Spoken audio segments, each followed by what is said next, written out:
नमस्कार। आज हम एक कहानी की गहराइयों में उतर रहे हैं जिसका नाम है म्याडगन।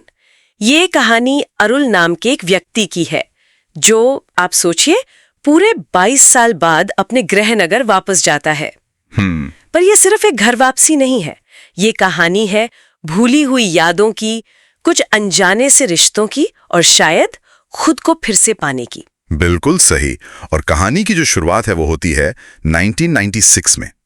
अरुल मोडी वर्मन, जिसे सब अरुल कहते हैं, उसको और उसके परिवार को तंजावुर में अपना पुश्तैनी घर छोड़ना पड़ता है। अच्छा, छोड़ना पड़ता है, मतलब कुछ वजह रही होगी। हाँ, कुछ पारिवारिक कारण थे जिनकी वजह से मन भारी था, पर उन्हें मद्रास जाना पड़ा, जो अब चेन्नई है।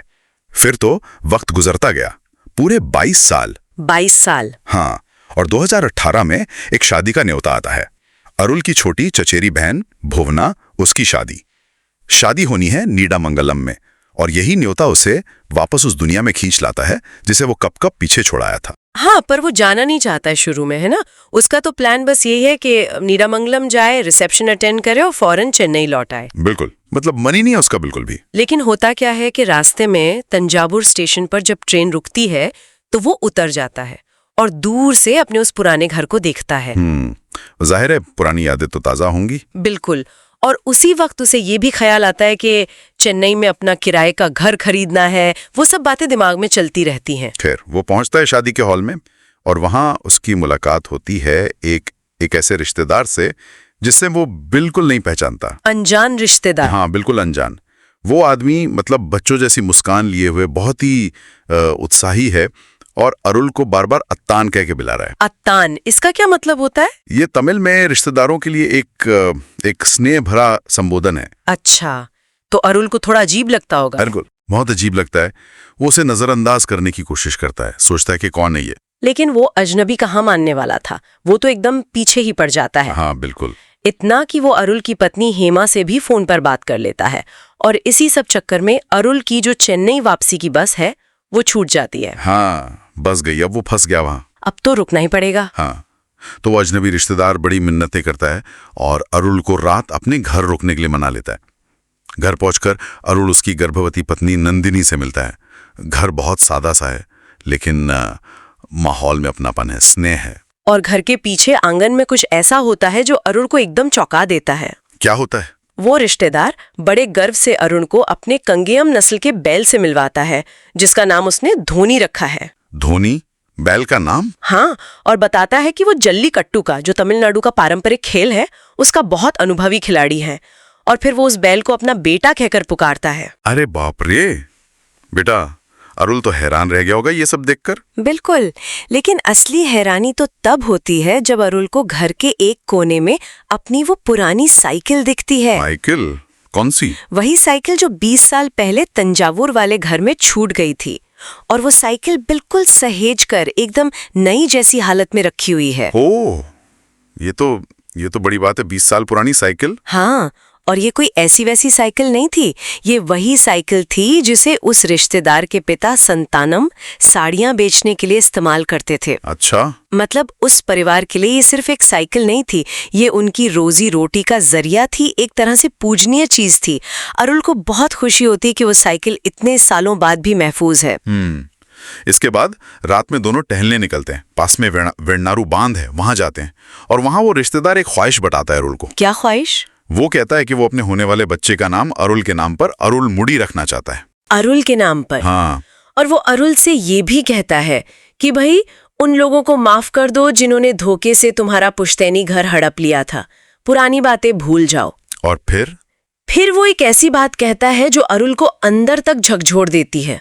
क्या? वो कहता है कि सुबह जाने से पहले अरुल प्लीज एक बार उसे उसके असली नाम से पुकारे और उसकी पत्नी, उसके अजन्मे बच्चे और उसे आशीर्वाद दे। ओह, पर अरुल को तो नाम पता ही नहीं था। यही तो। अब अरुल अपराध बोध से भर जाता है। सोचता है कि कैसा इंसान है, इसने मुझे इतना अपनापन दिया, इतना प्यार दिया, और मुझे इसका नाम तक नहीं मालूम। बहुत मुश्किल सिचुएशन है ये तो। बहुत।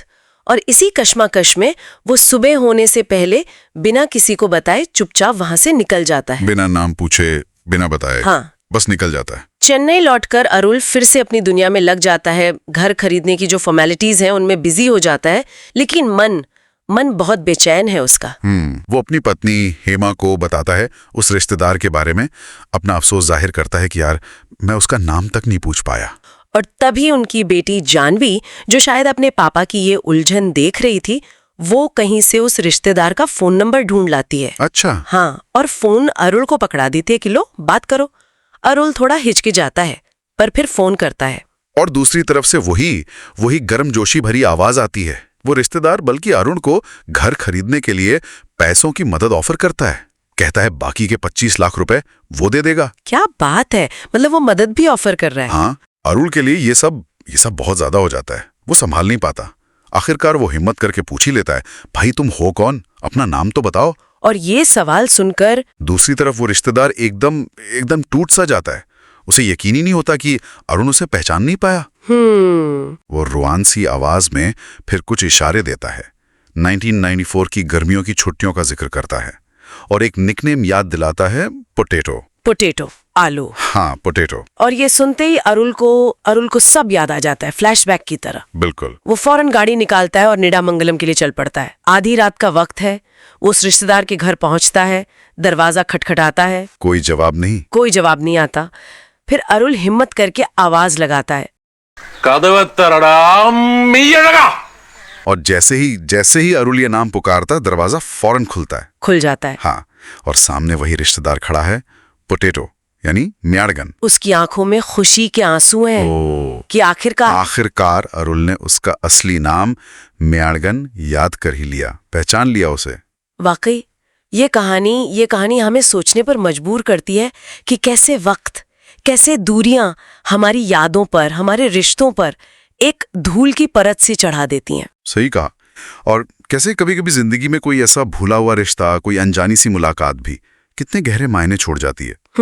और सोचने वाली बात यह रह जाती है कि हमारी अपनी जिंदगी में ऐसे कितने म्याड़गन होंगे जिन्हें शायद हम पहचान नहीं पाए या जिन्हें वक्त के साथ हम भुला बैठे।